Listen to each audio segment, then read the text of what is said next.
So Giles, we're in the Jaguar I-Pace now. Could you just run me through a little bit the controls and all the different various gadgets that it's got? You have the Touch Pro Duo, that's what you see here, which is the two touch screens. So at the top here, you've got yourself a 10-inch touch screen followed by a 5-inch touch screen.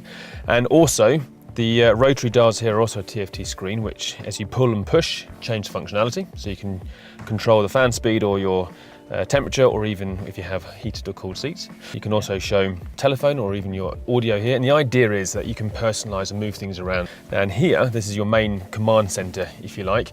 And currently what it's showing is your state of charge. Yes. And it's a beautiful graphic, like a sort of a ghost car that fills up green as you have more charge or comes down. But also if I swipe left, even right, that's it, then that shows, again, the exact battery. And as you drive, it changes and shows a graphic of energy is leaving the vehicle. And when you lift off and you have regen going in, it shows an energy going into the battery. And it looks really cool. I believe that there are some different regen settings that you can have. So we have two options in here, low, as well as if I touch that, it then goes to high.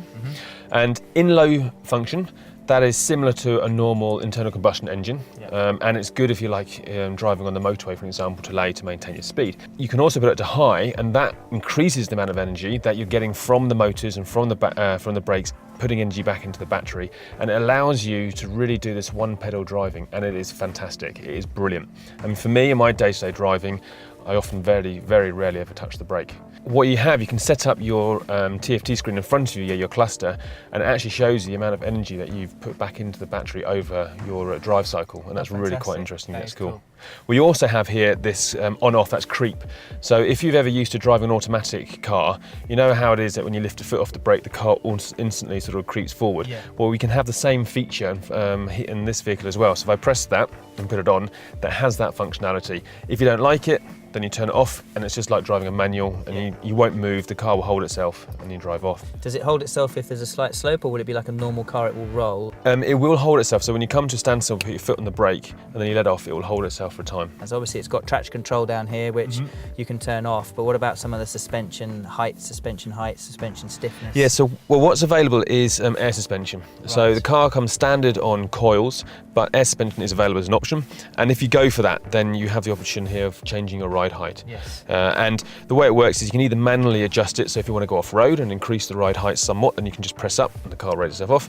If you want easy access, you can press down and the car will go down. But also, the beauty of the air suspension is when you're driving along to optimize aerodynamics, the car will automatically lower itself once it's gone over a certain speed for a certain distance, and therefore improve aerodynamics to help you improve your range. Fantastic. And also, again with this, in your dynamic mode, it can change the responsiveness. So you put it into dynamic mode, which is this button here, and that will change the responsiveness of the throttle as well as the steering, and it will also play around with the suspension to give you that more sportier feel. One of the features we also have, which you notice in here, is the preconditioning, and the preconditioning, that's pretty cool, where you can precondition the cabin, and that can be controlled either through this functionality here or through the app on your telephone. But we also got preconditioning of the battery as well. So when you're plugged in and you're charging the vehicle, when it gets to 100%, and for example, it's very cold outside and you think to yourself, you know what, I need to have the battery at the optimum temperature so I get the maximum amount of range possible when I leave in the morning, you can program a time that you wish to depart, and then the car will then use the energy from the external source, and it will raise the temperature of the battery or cool it down to its optimum temperature to make sure that, again, you can get the optimum amount of range out of your car.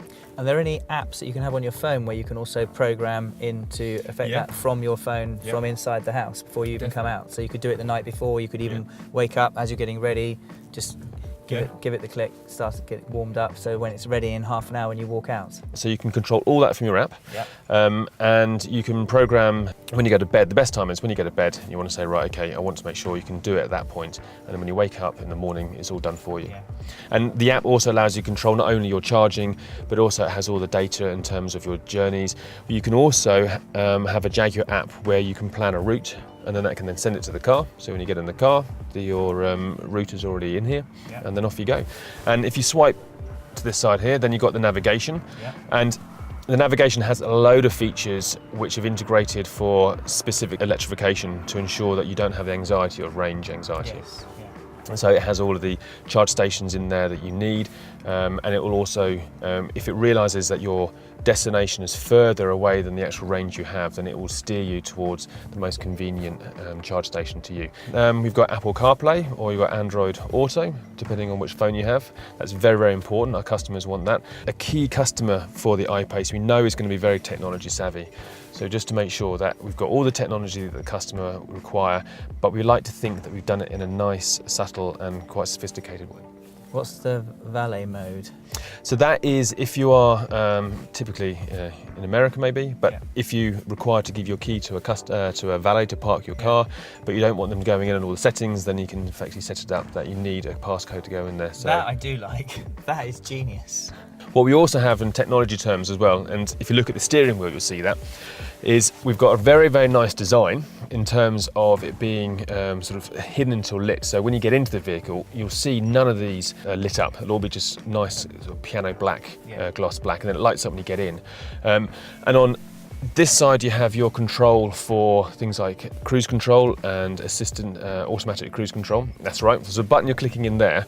That's for your automatic cruise control, but you click it so it goes orange, and then when you're driving, if you use then this rotary dial to set the speed, it will go green, and that also provides you with our lane centering feature. So it really takes the stress away from driving, and it will do a majority of the steering for you. Now legally, you have to keep your hands on the steering wheel, so it's not a feature where you can let go and sort of fly around like that, but it will do a lot of the assistance, and it will center the car in front of And does it have some kind of sensor to know if you're not holding the steering wheel? It does, yeah. So we have the sensor is effectively like a torque sensor that's on the steering column. And what it will do is as the car drives down and centers itself in a lane and it will steer for you, the actual steering wheel itself will also steer. And if it can sense that there's no resistance against that because you're effectively not holding the steering wheel, then it'll come up with a warning sign, and it'll come up in the cluster and say, put your hands on the steering wheel, which you have to do, and then it'll carry on like normal. If after a while it senses that you're not holding onto the steering wheel, it will cancel the feature. Great. Thank you very much, Charles. You're welcome.